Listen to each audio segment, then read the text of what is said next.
হাসিনা সরকারের পতনের পর থেকেই বাংলাদেশ জুড়ে তৈরি হয়েছে অস্থির পরিস্থিতি। এই আবহে ইনকিলাব মঞ্চের আহ্বায়ক ওসমান হাদির মৃত্যুর পর পরিস্থিতির আরও অবনতি হয়। আর অবস্থার সুযোগ নিয়ে পদ্মাপাড়ে নিজেদের সক্রিয়তা বাড়াচ্ছে মৌলবাদীরা। শনিবার হাদির শেষকৃত্যে উড়ল আইসিস পতাকা। হাদির শেষকৃত্যে উপস্থিত আনসারুল বাংলার জঙ্গিরা। ইতিমধ্যেই আনসারুল বাংলার 2 জঙ্গিকে চিহ্নিত করা হয়েছে।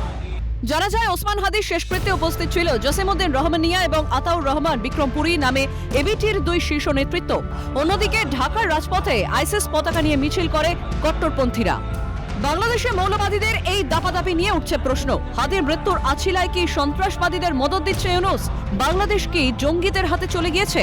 এই অবস্থায় কলকাতায় আরএসএস এর শতবর্ষ উপলক্ষে আয়োজিত অনুষ্ঠান থেকে আরএসএস প্রধান মোহন ভাগবতের বার্তা, আমাদের সকলকে ঐক্যবদ্ধভাবে বাংলাদেশের সংখ্যালঘুদের পাশে দাঁড়াতে হবে। সেই সঙ্গে তিনি জানিয়েছেন, ভারত সরকার এ বিষয়ে কিছু কাজ করছে, কিন্তু প্রশাসনিক বাধ্যবাধকতার কারণে সব প্রকাশ্যে আনা যাচ্ছে না। और ये मुझे भी देना नहीं है, सरकार को देना है। अब जो ये आपको लगता है, जो हमको भी वैसा ही लगता है, उसके बारे में अपने मन में संवेदना है, वो संवेदना सब में है क्या? सब में होती तो ऐसा होता नहीं। तो सब में संवेदना होनी चाहिए और जो गलत परिस्थिति है उसको बदलने के लिए सबने मिलकर काम करना चाहिए। सामाजिक दृष्टि से देखने वाला मैं इसका उत्तर ऐसे ही दूंगा, हिंदुओं की दुर्दशा कब समाप्त होगी? वहां माइनॉरिटी है एकदम, वहां जरा कठिन है, फिर भी जो मैक्सिमम बचाव हो सकता है उसके लिए वहां के हिंदू को इकट्ठा रहना पड़ेगा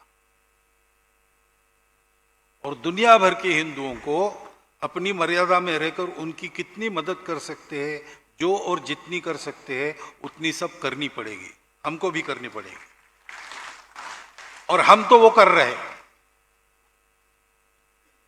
बाकी हिंदुओं का एक ही देश है, भारत देश, तो भारत की सरकार को इसका संज्ञान लेना पड़ेगा, कुछ करना पड़ेगा। कुछ कर भी रहे होंगे, कुछ बातें बताई जाती है, कुछ बताई नहीं जा सकती। গোটা বিষয়টি নিয়ে শুরু হয়েছে রাজনৈতিক চর্চা। কেন্দ্রীয় প্রতিমন্ত্রী সুকান্ত মজুমদারের দাবি, বাংলাদেশের সংখ্যালঘুদের পরিস্থিতি নিয়ে ভারত উদ্বিগ্ন। আর লাগবে না দেশের পরিস্থিতি নিয়ে আমি এটুকুই বলবো, বাংলাদেশ যেভাবে চলছে, যে পথে চলছে, এ পথ মানুষকে ধ্বংসের দিকে নিয়ে যায়। ভারত বাংলাদেশের পরিস্থিতি নিয়ে অত্যন্ত চিন্তিত এবং উদ্বিগ্ন, বিশেষত সে দেশের সংখ্যালঘুদের যেভাবে মেরে ফেলা হচ্ছে, যেভাবে গাছে টাঙিয়ে ফাঁসি দিয়ে তারপরে পুড়িয়ে দেওয়া হচ্ছে। সে জ্যান্ত ছিল, সেই অবস্থায় বলছে লোকে পুড়িয়ে দিয়েছে। এই ধরনের অত্যাচার সংখ্যালঘুদের ওপর, এটা কোনো ভদ্র সমাজে, কোনো সভ্য সমাজে হতে পারে না। বাঙালিরা তো করতেই পারে না। এরা কেমন বাঙালি আমি তো অন্ততপক্ষে বুঝতে পারছি। একই সুর রাজ্যের বিরোধী দলনেতা শুভেন্দু অধিকারীর গলাতেও। তার কটাক্ষ, বাংলাদেশের ব্যবস্থা নেওয়ার ক্ষেত্রে সীমান্তে থাকা বিএসএফই যথেষ্ট। আমি আপনাকে বলছি, বাংলাদেশে সামরিক ব্যবস্থা নেওয়ার ক্ষেত্রে সেটা ভারত সরকারের বিষয়, আমার বক্তব্য নয়, কিন্তু এখানকার বর্ডারে থাকা বিএসএফই যথেষ্ট। কংগ্রেস নেতা অধীর রঞ্জন চৌধুরীর দাবি, মানুষের ক্ষোভকে কাজে লাগিয়ে বাংলাদেশের শাসন ক্ষমতা দখল করতে চাইছে কট্টরপন্থীরা। কট্টরপন্থীদের হাতে যদি শাসন হতে আরম্ভ করে, যার ব্যবস্থা প্রায় হয়ে গেছে, তাহলে আগামী দিনে ভারতবর্ষের বিপদ, আমাদের সকলের বিপদ, বাংলাদেশের বিপদ। পন্থীরা বাংলাদেশকে কবজা করছে, এরপরে ইউনূসকেও ঘাড় ধাক্কা দিয়ে বাংলাদেশ থেকে বার করে দিবে। মিলে নেবেন আমার কথা। কট্টরপন্থীরা দখল করতে বাংলাদেশকে, হাদির মতো একটা জনপ্রিয় ব্যক্তিত্বকে হত্যা করে তার ক্ষোভটাকে কাজে লাগিয়ে, তার সেই হত্যার বিরুদ্ধে যে আক্রোশ, সেটাকে কাজে লাগিয়ে গোটা বাংলাদেশের যে ভিত্তিটাকে, সেটাকে গুঁড়িয়ে দিয়ে বাংলাদেশকে দখল করতে চাইছে কট্টরপন্থীরা। এদিকে এই ইস্যুতে কেন্দ্রকে পদক্ষেপ নেওয়ার দাবি জানিয়েছে ঘাসফুল শিবির। তৃণমূল রাজ্য সাধারণ সম্পাদক কুণাল ঘোষের দাবি, এটা কেন্দ্রের বিষয়, রাজ্যের এক্ষেত্রে কিছুই করণীয় নেই। মোহন ভাগবতজির যদি কোনো বক্তব্য থাকে তো তিনি কেন্দ্রীয় সরকারকে জানান, কারণ কেন্দ্রীয় সরকার বিজেপির সরকার, যে বিজেপির অন্তরাত্মা হচ্ছে আরএসএস।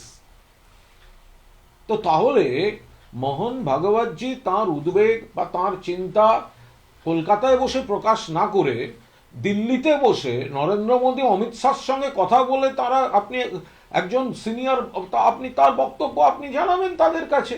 কেন্দ্রীয় সরকারের করণীয় অর্থাৎ বাংলাদেশে মৌলবাদীদের বারবারন্ত রুখতে ভারত সরকারকে যে অবিলম্বে পদক্ষেপ গ্রহণ করা উচিত, এমনটাই মনে করছেন তথ্যভিজ্ঞ মহল। ক্যালকাটা নিউজ।